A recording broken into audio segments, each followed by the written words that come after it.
শেখ হাসিনাকে জিজ্ঞেস করেন, দেখেন উনি আল্লাহ আল্লাহ করতেছে, আমি মরতে পারলেই হইলো। এমনও দেখছি একটা বাচ্চাকে কুলে করে নিয়ে যাচ্ছে, তার হাঁটুটা আলাদা হয়ে আছে, শুধু একটু চামড়ার সাথে লেগে আছে। রাস্তায় বেরোলেই কেউ মাথায় হাত দিচ্ছে, কেউ পায়ে হাত দিচ্ছে, কেউ শরীরে হাত দিচ্ছে। কি হয়েছে? ইট পাটকেল মারছে, ওদেরকে মারতেছে, মাথা ফাটাইছে, হাত পাকাইছে। জুলাই গণঅভ্যুত্থানে ভাইরাল হওয়া এই ব্যক্তি সুমন মোস্তাফিজ। পেশায় তিনি একজন ব্যবসায়ী। শিক্ষার্থীদের উপর পুলিশ এবং আওয়ামী লীগের কর্মীদের নির্বিচারে গুলি, নির্যাতন দেখে নিজেকে আর ঘরে রাখতে পারেননি, নেমে পড়েন রাস্তায়। 2024 সালের জুলাই গণঅভ্যুত্থানে শিক্ষার্থীদের আন্দোলন যখন উত্তাল, তখন রাজপথে ছিল টানটান উত্তেজনা, সংঘর্ষ, ধাওয়া পাল্টা ধাওয়া, গুলির শব্দ আর আহত মানুষের আর্তনাদ। সবকিছুর মাঝেও শিক্ষার্থীদের পাশে এসে দাঁড়ান তিনি। রূপায়ণ lake castle, welcome to the land of piece. ছাত্র আন্দোলনের সময় যেটা ছিল সেটা আসলে টোটালি ওই ট্র্যাজেডিটা আসলে ভোলার মতো না। ওইটার সম্পর্কে জানতে গেলে ওটার বলার আসলে শেষ নেই। ওই সময়টা আসলে অনেকে মানে ইমোশনালিও কিন্তু রাস্তায় নামছে, যে সিচুয়েশনগুলো দেখছে, যখন ছাত্রদের উপর গুলিবিদ্ধ হচ্ছে, ছাত্রদেরকে আহত করা হচ্ছে, মেয়েদের উপর অ্যাটাক করা হচ্ছে, মেয়েদের উপর পুলিশ নামে কিছু বাহিনীরা, আসলে পুলিশও না, সিভিল বেশে অনেক লোক, যেটা পরে প্রমাণিত হয়েছে যে ছাত্রলীগেরই অনেক লোক অ্যাটাক করেছে। মেয়েদের উপর একের পর এক যখন অ্যাটাক হচ্ছিল কিংবা অবস্থা খুব দুর্বিষহর দিকে যাচ্ছিল, তখন কেউ তো আর ঘরে থাকে নাই, কিংবা কেউ ঘরে থাকতে পারে নাই। রক্ত মাংসে গড়া মানুষ কখনো ঘরে থাকার কথা না। তো ওইগুলো তো আসলে আমাকে, এটা শুধু একদিন না, এই যে প্রায় আপনার জুলাইয়ের মেবি 4 কি 6 তারিখের থেকে আমি একটু মানে একটু ইমোশনালি, একটু আসলে ইমোশনালিও না, আমি আসলে নিজের আসে খুব ঠিক রাখতে আমার জন্য কষ্ট হয়ে গেছে যে কেন ভাই ছেলেরা তাদের অধিকারটা চাচ্ছে, অন্য কিছু তো না। তাদের দাবি তো প্রথম একটাই ছিল, কোটা সংস্কার, ওই অধিকারটা ছিল। এটা নিয়ে এত কাহিনী কেন হইল? তার মানে কি আপনারা এই ছেলে মেয়েগুলোই তো দেশ চালাবে ভবিষ্যতে, ওরাই তো ভবিষ্যতে দেশটাকে কোন দিকে সুন্দর, মানে কোন রাস্তায় গেলে সুন্দর হবে, কোন রাস্তায় গেলে অসুন্দর হবে, ওরাই তো এটা ফিক্স করবে। তো ওরাই দেশের সম্পদ, ওরাই যদি ভালো না থাকতে পারে, ওরা যদি ওদের অধিকার আদায় করতে না পারে, ওরা যদি সত্যটাকে সত্য বলতে না পারে, মিথ্যাটাকে মিথ্যাই বলতে না পারে, তো ওরা কি করবে? তো তাহলে এই দেশে কি হবে?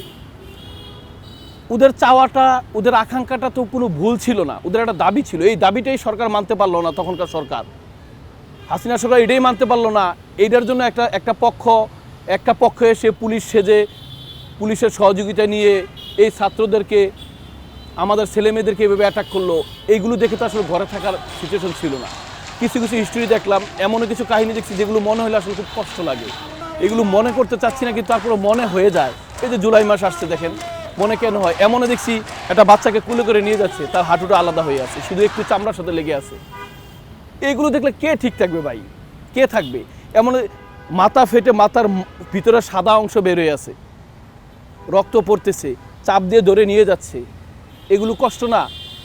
এই যে আপনার স্মৃতি, তো প্রতিটা ক্ষণে ক্ষণে স্মৃতি ছিল, প্রতিটা মুহূর্তে কি স্মৃতি কষ্টের, যে রাস্তায় বেরোলেই কেউ মাথায় হাত দিচ্ছে, কেউ পায়ে হাত দিচ্ছে, কেউ শরীরে হাত দিচ্ছে। কী হয়েছে? ইট পাটকেল মারছে, ওদেরকে মারতেছে, মাথা ফাটাইছে, হাত পাকাইছে, উপর থেকে হেলিকপ্টার দিয়ে গুলি করতেছে। তো এইগুলো তো আসলে কষ্টের। আমার একটা দেশ, এই দেশটা স্বাধীন হয়েছিল 71-এ, স্বাধীনভাবে কথা বলার জন্য। এখানে পরাধীন কিছু হবে কেন? স্বাধীন দেশে এরকম কিছু হবে কেন? বুঝেন নাই? তো এইগুলো আসলে এইগুলো দেখে কেউ আসলে, যারা আসলে মানে রক্ত মাংসে করা কোনো মানুষ আসলে স্থির থাকে নাই, যে কারণে লক্ষ জনতাও না, কিন্তু এটা কোটি জনতা রাস্তায় এসে নামছিল। রাজপথে ঘন্টার পর ঘন্টা অবস্থান করেছেন আন্দোলনকারীদের সঙ্গে, নিজের অর্থে কিনে এনেছেন খাবার ও বিশুদ্ধ পানি। ক্লান্ত ক্ষুধার্ত শিক্ষার্থীদের হাতে তুলে দিয়েছেন এক বোতল পানি, এক প্যাকেট খাবার আর সাহসের হাত। আমি যখন প্রথম 2-4 দিন রাস্তায় গেলাম, ওদের পাশে থাকার জন্য, আসলে কি হচ্ছে দেখার জন্য, তখন দেখলাম সরকার যখন লাস্ট কয়েকদিন প্রায় স্কুল কলেজ বন্ধ দিয়ে দিল, লাস্ট 15 দিন না 12 দিন যেন স্কুলগুলো বন্ধ করে দিল। অনেক দোকানপাট অফ হয়ে যাচ্ছিল লাস্টের দিকে এসে, দোকানপাটগুলো বন্ধ হয়ে যাচ্ছিল। যে কি হচ্ছে, যে এই লাস্টের মনে হয় প্রায় 25 না 24 পরে দোকানপাটগুলো অফ হয়ে যাচ্ছে। কেন? ছেলেমেয়ের রাস্তায় নামতেছে, গরমের মধ্যে ঘামতেছে, তৃষ্ণার্ত মেয়েগুলো, ওরা পানি পাচ্ছে না, খাবার পাচ্ছে না, দোকানপাট ভয়ে খুলতেছে না। হয়তো এটা সরকারের নীল নকশা ছিল কিংবা ওদের নির্দেশ ছিল। খুলতেছে না। তো অনেক সময় দুই একটা দোকান পাইলে ছেলেদের ওরা আসলে টাকা পয়সা কোত্থেকে পাবে। তো আমার যেটুকু সম্বল, আমার কাছে টাকা ছিল, আমি জাস্ট এসে ওই টাকা নিয়েই আমি রাস্তায় নামছি। কারণ এই টাকা পয়সা আসলে কিসের জন্য ভাই? যদি আমার দেশ ভালো না থাকে, আমার ছেলে মেয়েগুলো ভালো না থাকে, আমার পরিবার ভালো না থাকে, এই দেশটা তো আমারই পরিবার, এই দেশটা তো আমারই আপনারই। এই দেশটারে ভালো রাখার জন্য, দেশের মানুষগুলো ভালো থাকার জন্য তো এত কিছু করতেছে। তো তখন আর তখন আমি বলেছি যে টাকা, তখন আমাকে কে যেন কোনো একজন মিডিয়া এসে বললো, সব মিডিয়ায়, ভাই আপনি পানি দিচ্ছেন, আপনি কে কি? আমি একজন সাধারণ জনতা, আর কিছুই না ভাই। আমি এখানে এসেছি, আমার ছেলেমেয়ের কষ্ট হচ্ছে এই জন্য। আমার কাছে আপনার টাকা, আমি কি টাকার কি সমস্যা নাকি? এই যে টাকা 50,000 নিয়ে আসছি, আমার বাসায় আরও যা আছে প্রয়োজন তা নিয়ে আসবো। তারপর এই দেশটা ভালো থাকুক, এই দেশের ছেলেমেয়েগুলো ভালো থাকুক। জুলাইয়ে ইনকিলাব মঞ্চের মুখপাত্র শরীফ ওসমান হাদির কথা স্মরণ করেন তিনি। এছাড়াও হাদি হত্যার বিচার নিয়েও প্রশ্ন তোলেন। শ্রদ্ধার সাথে অন্তঃস্থল থেকে স্মরণ করছি আমার সহযোদ্ধা, আমার ভাই হাদিকে। আমার সাথে জাস্ট সে মারা যাবার 8-10 দিন আগে আমার সাথে তার দেখা কথা, যে কোনো একটা ব্যাপার নিয়ে আমাদের। তারপরে তার কিছুদিন আগে ওনার একটা হাদিবের একটা টক শো ছিল, আমারও ছিল। তো আমি হাদিবের সাথে এই নিয়ে কথা বলতেছিলাম, লাস্ট কথা। তো এইটাই দেখেন, এইটাও তো আমার অনেক অনেক কষ্ট দেয়, অনেক তাড়া দেয় যে আমার ভাইটা মরে গেল, নির্দোষ ভাই, কে তারে মারলো, কে বা কারা মারলো? সরকার এত কিছু করতে পারতেছে, এই রাজনৈতিক দলগুলো এত কিছু করতে পারে, এটার বিচার কেন হইল না? এটা কি কষ্ট না? এটাই তো আমার সবচেয়ে বড় তাড়া দেয়। আমার ভাই হাদির বিচারটা হইল না, কেন হইল না? বিচারের ঊর্ধ্বে কে? হাদির বিচারটা না হওয়ার কারণটা কি? এটা তো যেই জড়িত থাকুক তারা সামনে আনা হোক। দেশটা যদি দুর্নীতি মুক্ত করা করতে চায় সরকার, দেশটার যদি যারা অবিচার, অন্যায়, অত্যাচার করে তাদেরকে প্রতিরোধ করতে চায়, তাহলে বিচারগুলো তো হইতে হইব। হাদি হত্যার বিচারটা, হাদি তো দেশের একটা সম্পদ ছিল নিঃসন্দেহে ভাই। এই হাদি আর কখনো এই দেশে ফিরে আসবে না। হাদির প্রতিচ্ছবি, হাদির কপি আসতে পারে, হাদি আর কখনো ফিরে আসবে না। তো হাদির কথা তো অনেক স্মরণ হয় ভাই, এগুলো কি স্মরণ হয় না? এগুলো তো কষ্ট। আপনার বনশ্রীতে একটা ঘটনা, গুলাগুলি হচ্ছিল তখন, এটা হয়তো বা মিডিয়া তো আসতে জানেন কিনা, কোনো একটা লোক হয়তো বা বাসা থেকে বেরোয় বারান্দা দেখতে আসছিল কি নিয়ে গুলাগুলি হচ্ছে। তখন গুলিটা এমনভাবেই পড়ছে, গুলিটা ওই লোক বারান্দা আসলে তার উপরেই পড়ছে। ওইগুলো মনে হলে আসলে খুব কষ্ট লাগে যে এই বাচ্চাটা রামপুরার ঘটনার পরে তারা কুলে করে নিয়ে গেল, বাচ্চাটা জিপটা বের করে দিয়ে মাথাটা ফালাই আসছে, হাতের মধ্যে মাথা ফালাই রাখছে, পাটা হচ্ছে, আরেক লোকের এদিক দিয়ে পা এদিক দিয়ে মাথা কেটে গেলো, পা কেটে গেলো।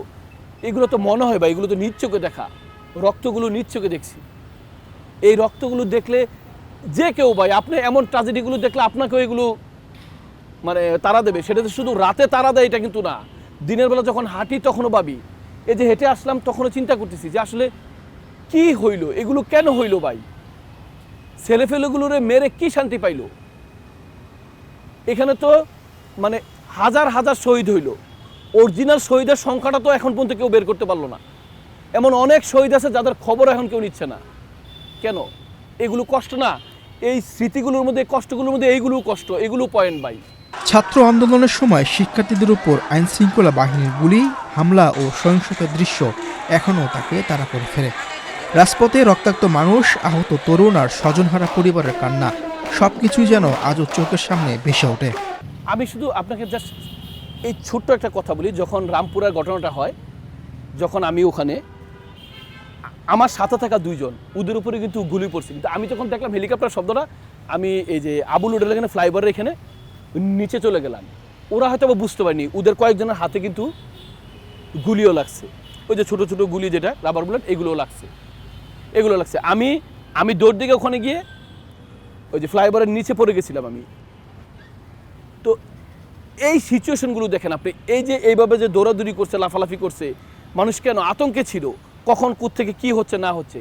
আপনার যাত্রাবাড়ির ঘটনা যদি বলেন, এই এক যাত্রাবাড়ির এই এক শনি একরার কাহিনী দিয়েই তো সরকার উশি সাব্যস্ত শেখ হাসিনা সরকার।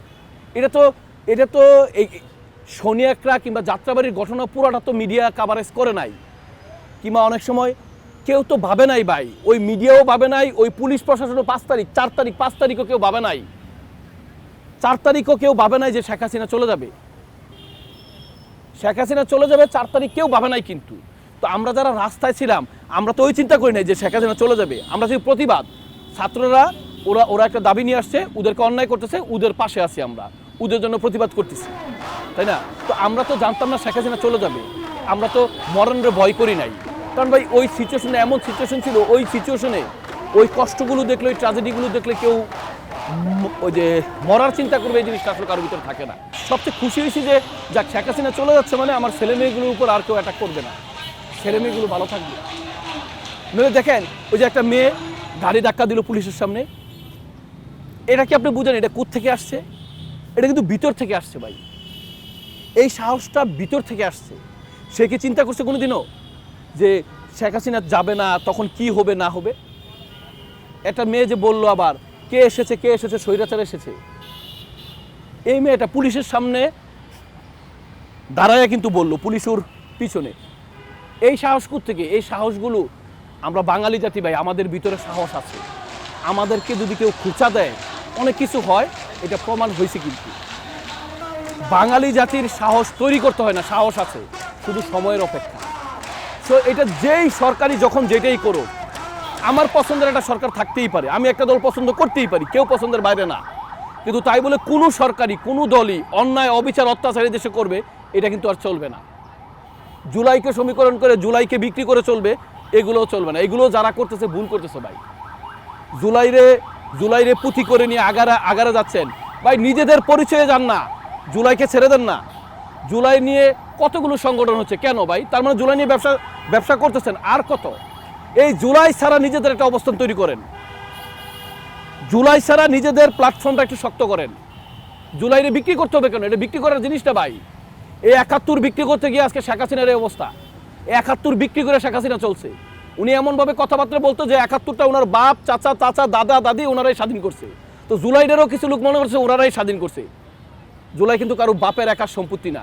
71-এর যুদ্ধ যেমন কারো বাপের একার সম্পত্তি ছিল না, এটা জনগণ বুঝিয়ে দিয়েছে। জুলাই নিয়ে বাড়াবাড়ি করলে আবারও পাবলিক বুঝিয়ে দেবে যে জুলাই কারো বাপের একার সম্পত্তি না, জুলাই নিয়ে ব্যবসা চলবে না।